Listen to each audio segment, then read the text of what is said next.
कितने मतलबी हो बेटा। जो बाप धूप में तुम्हारे लिए तप रहा था, जो माँ तुम्हारे लिए सब कुछ त्याग कर सारी खुशियां कुर्बान करके तुम्हारे लिए सब कुछ की, उन्हें कुछ नहीं दोगे। जिंदगी भर यही एस्केपिज्म करते रहना, मेरा ना पढ़ाई में मन नहीं लग रहा, मेरा ना काम में मन नहीं लग रहा, मेरा ना खेलने में मन नहीं लग रहा है। जिनके दिन बीते तुम्हें बोलना सिखाने में, जिनकी रातें बीती तुम्हें चैन से सुलाने में, 9 महीने तक बिना तुम्हारी शक्ल देखे ब्लाइंड लव किया है सिर्फ माँ बाप ने तुम्हें पूरे जमाने में।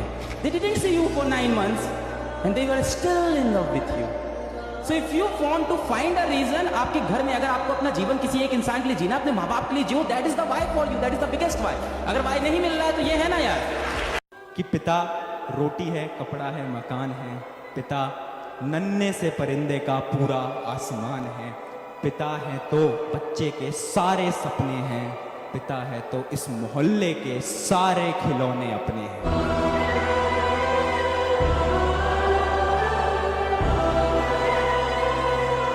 पर आपको अपने माँ बाप के लिए तो पैसे कमाने हैं ना। अपनी माँ को तो एक नई साड़ी दिलानी है, पिताजी को अपनी खरीदी हुई गाड़ी में घुमाना है, अपना घर अच्छे से बनवाना है, एक इन्वर्टर लगवाना है, घर पे एसी लगवाना है, ये सब तो सोचा होगा आपको।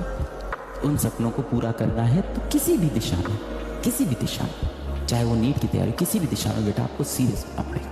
ऐसे फील नहीं होता कि हमारे माँ बाप कितनी उम्मीदें लगा के बैठे रहे, हम क्या कर रहे हैं यहाँ पे।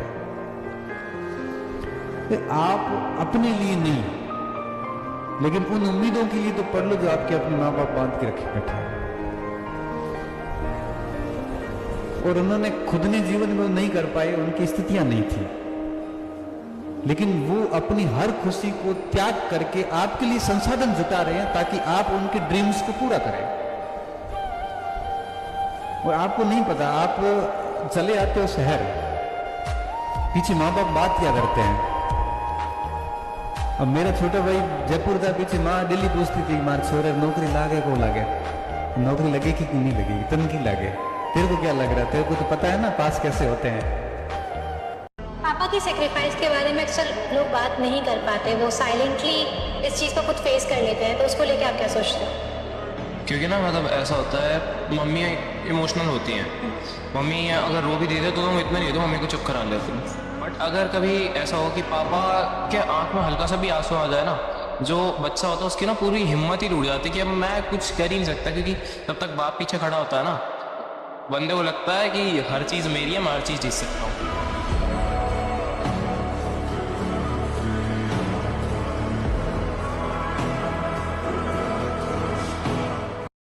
और बाकी देखिए, हर माँ बाप ने इतना तो किया ही है आपके लिए कि उन्होंने जो जिंदगी जी उससे बेहतर आपको, इतना सबने किया।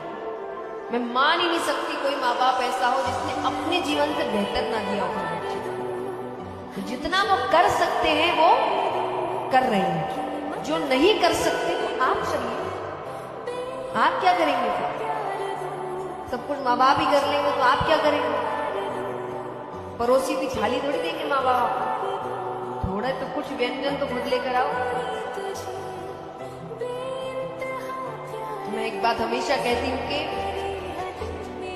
माँ बाप के धन पर घमंड किया तो क्या ही घमंड किया। असली बात तो तब हो कि धन आपका हो और घमंड माँ बाप का। समय मत गवाओ, सोने में और मोबाइल में समय मत गवाओ, बार बार मौका नहीं मिलना। रातों भर जाग जाग करके पिता तुम्हारे लिए पैसे इकट्ठा करता है, तुम्हें पढ़ाने भेजता, मौका बार बार नहीं मिलता है। तुम ऐसी मेहनत करो बेटा कि तुम्हारा पिता किसी कोने में खड़ा हो जाए तो लोग सीना तान के कहे कि ये फलाने का बाप खड़ा है। समय बार बार नहीं मिलता है, आज खो दोगे ऐसे पछताते रहोगे। हमने खोया नहीं, आज भी मेहनत करते। पिता से मिलना, झुक के मिलना, क्योंकि तुम्हारी जिंदगी में उससे बड़ा आदमी कोई और नहीं होगा, वो सबसे बड़ा आदमी है तुम्हारे लिए। मेरे बाबूजी जैसा आलीशान और कौन होगा जो कुर्ते की फटी हुई जेब में हाथ डालकर कहे मेरे बेटे को जो चाहिए मिलेगा, उससे बड़ा धनवान और कौन? बापू तेरे घर की